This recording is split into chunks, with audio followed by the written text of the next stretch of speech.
sejam bem-vindos ao programa Educação em Movimento.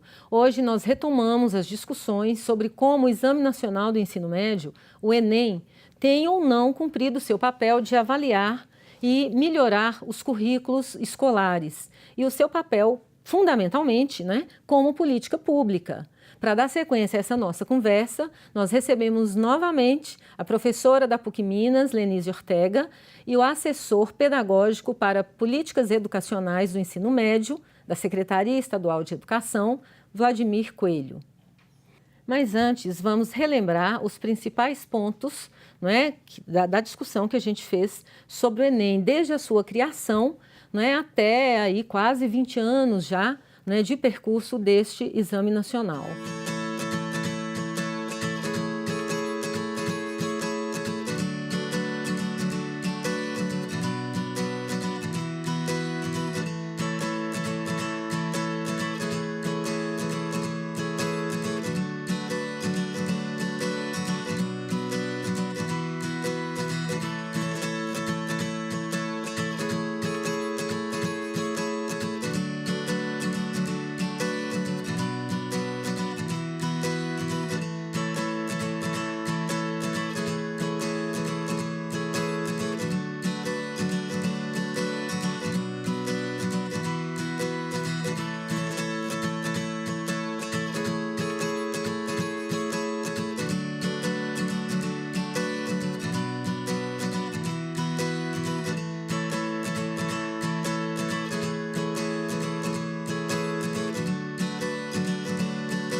Professores, Lenise, Vladimir, mais uma vez eu quero agradecer a presença de vocês e essa disponibilidade de conversar aqui com a gente sobre o Enem, que tem sido um assunto muito importante, seja para as famílias, seja inclusive para os jovens e adultos fora da faixa de escolarização. Mas eu gostaria que a gente procurasse discutir hoje o Enem como uma política pública. Se antes a gente conversou sobre a prova, sobre as reformas do Enem, sobre os modos como o Enem consegue ou não avaliar o ensino médio e até mesmo os currículos, o professor, vamos agora, então, pensar no Enem enquanto uma política pública que pretendeu ou pretende avaliar o ensino médio, mas eu creio também que o Enem, e eu sei que isto não é consensual, que o Enem, ele de algum modo, ele democratizou o acesso ao ensino superior. Tratar do Enem no aspecto da política pública, nós temos que fazer aqui, construir uma visão histórica. Sim. Primeiro, o acesso ao ensino médio no Brasil, da forma que nós temos hoje, que ainda não estão lá todos os jovens matriculados, nós sabemos que existem jovens fora da escola, nós sabemos que existem jovens ainda no ensino fundamental que deveriam estar no ensino médio, então nós temos toda essa questão a gente tem aí ainda a resolver. Uma defasagem, muito grande, de idade, faixa de escolarização, em que inúmeros jovens estão fora, Então, se nós analisarmos com tranquilidade, nós vamos ver que esse acesso ao ensino médio, ele vem como direito social. Sim. A partir da Constituição de 1988. Sim. E como obrigatório a partir da Constituição de 1988. Mas o fato de de constar na Constituição, ainda nós vamos ter um caminho a ser percorrido, tanto que a LDB ela chega depois. Sim. Não é isso? Então, a presença no ensino médio ela é recente. E aí surge o Enem como uma forma de avaliar o ensino médio, ele se amplia para democratizar outro aspecto da educação, que é o ensino superior, inclusive. Mas na própria abertura do programa revelavam-se ali outras possibilidades de acesso a questão do Pronatec, falava-se ali a questão do ensino superior, das bolsas para o ensino privado, né? que é o ProUni, e que nós temos aí vários testemunhos a respeito da possibilidade de acesso ao ensino superior que só foi possível em função do ProUni, através do Enem. Ou seja, nós temos uma política pública que é dupla, né? No campo da educação, porque ela é também uma política de inclusão. Sim, ela vai nesse sentido. E ela, na sua origem, do ponto de vista da primeira reforma do Enem, porque ele nasce ali sem uma preocupação muito grande, ou com preocupação nenhuma em levar ao ensino superior, e mesmo a forma de avaliar o ensino médio, ela era precária,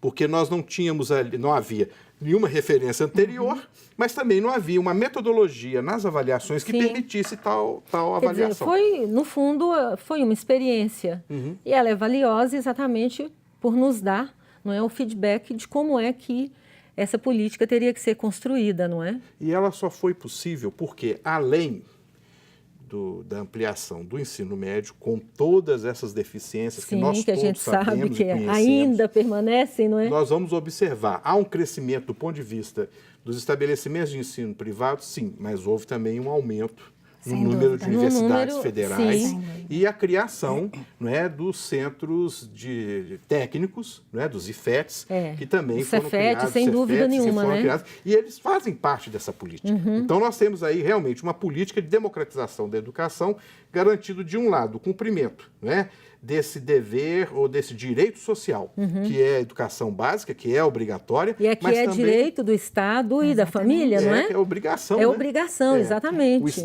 A família cabe, naturalmente, orientar para a escola, né? E ao Estado participar das questões da escola. E ao Estado oferecer essa educação, não é? Agora, o Enem, então, ele constitui parte dessa política. E esse tem um aspecto importante. E um aspecto que no programa anterior nós observávamos, durante a entrevista àquele curso, né, preparatório, que os dois professores que eu me recordo aqui falaram que foi um trabalho dentro da escola, a possibilidade, não estou dizendo que foi que chegou-se ao pleno, da discussão da relação entre as áreas do conhecimento. A interdisciplinaridade, né? Como eles enfatizam no vídeo. Ou pelo menos a integração, né? Porque esse debate dentro da escola, ele é muito importante. Muito positivo. Não é? Muito positivo. E como é que nós poderíamos compreender na prática, não é, essa interdisciplinaridade? Então, que o Enem acaba também propiciando, né? Por exemplo, esse diálogo entre as áreas sempre foi muito importante até para ampliar essa visão de mundo, né, do estudante, da formação da sociedade como um todo. Então, eu penso que quando a gente está vendo essa prova, né, esse exame, como uma possibilidade de fazer uma checagem aí de como o estudante está vendo o universo dele, a realidade dele, com certeza faz com que as áreas tenham que se dialogar muito mais. Então, o fato dos conteúdos serem fragmentados, a meu ver, ele é muito prejudicial.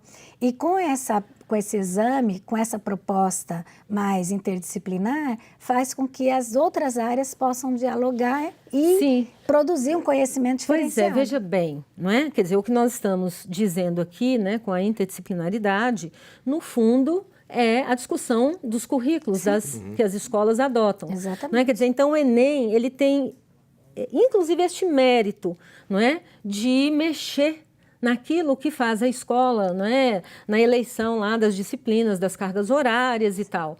É isso mesmo? Sim, com certeza, né? E ainda que né, áreas com menos carga horária, a gente já sabe historicamente, elas continuam com menos carga horária, mas a gente já percebe, por exemplo, um movimento no sentido de dialogar das grandes áreas, dialogando com essas áreas que chamadas são, de pequenas, né? Mas que não tem nada de pequenas, né? De Imaginem. forma alguma, que são tão importantes quanto, mas que sempre foram deixados assim com uma carga horária menor por não serem tão importantes, considerados dentro da escola, mas que são extremamente importantes para o desenvolvimento, para o conhecimento desse estudante. Então, acredito que com esse modelo, né, de avaliação, isso tem permitido à escola propiciar para os estudantes esse conhecimento um pouco mais relacionado com aquelas grandes áreas, né? Então, Sei. penso que o caminho é esse. Eu acredito que nós vamos caminhar um pouco mais ainda até chegar naquilo que é desejável, né? A Secretaria de Estado da Educação, né, ela é responsável pelo ensino médio. Como é que ela tem atuado, né, no sentido de que, de fato, essa interdisciplinaridade seja materializada não apenas no currículo, mas num projeto pedagógico das escolas, né? Nós falávamos no programa anterior a respeito da avaliação nas escolas. E nós dizíamos que é evidente da necessidade dessa avaliação, até para ver como os recursos públicos são aplicados, para ver a qualidade do ensino. Contudo, dizíamos que havia uma falha, né? Essa falha estava em que aspecto? Porque falta, nesse processo avaliativo, uma análise da escola, na sua situação junto à comunidade, por exemplo. Nas relações entre o professor e aluno, aluno-professor, aluno-aluno, no encaminhamento da parte dessa escola, da sua ligação com os demais equipamentos públicos. Porque não é função da escola apenas e tão somente, e nós sabemos todo que o conhecimento não está reduzido ao prédio escolar, e muito menos no momento da sala de aula. É um momento, é um ponto. Mas nós temos ele amplia, hoje, né, vários outros espaços que também são formativos. Então, né? Nesse sentido, nós temos no Estado de Minas Gerais um processo, né, de avaliação, são os itinerários avaliativos, que procuram agora, nesse momento, levar em consideração esse. Nós tivemos também participando, e aí vem dentro daquela discussão que dá início a isso aqui, esse programa de hoje aqui, que é a questão da política pública para a universalização e o acesso e a permanência do estudante na escola e também o acesso ao ensino superior, se ele desejar. Claro. Né? Porque um dos objetivos do ensino médio está lá na Constituição, depois reaparece na LDB, é exatamente ele caminhar para o trabalho, é ele ter acesso ao ensino superior. Então, nós vamos trabalhando nesse sentido. E o processo de avaliação, ele vai caminhando em orientar esse caminho. Mas nós vamos observar, por exemplo, que nós tivemos, vocês participaram, que foi do Pacto Nacional do Ensino Médio. Uma experiência fantástica. Só em Minas Gerais foram mais de 40 mil professores que participaram. E um dos eixos, aliás, se nós olharmos bem, o pacto era exatamente uma discussão nesse sentido, né? Como a escola vai integrar-se ao mundo, porque ela é parte do mundo, ela não está separada do mundo. Como o professor vai iniciar o seu processo de pesquisa, né? E nós, nesse momento, no estado de Minas Gerais, nós estamos muito interessados nessa discussão e colocando na prática essa ideia, por exemplo, a partir dos programas de iniciação científica. Professor, eu vou te interromper, quer dizer, já interrompi, não é?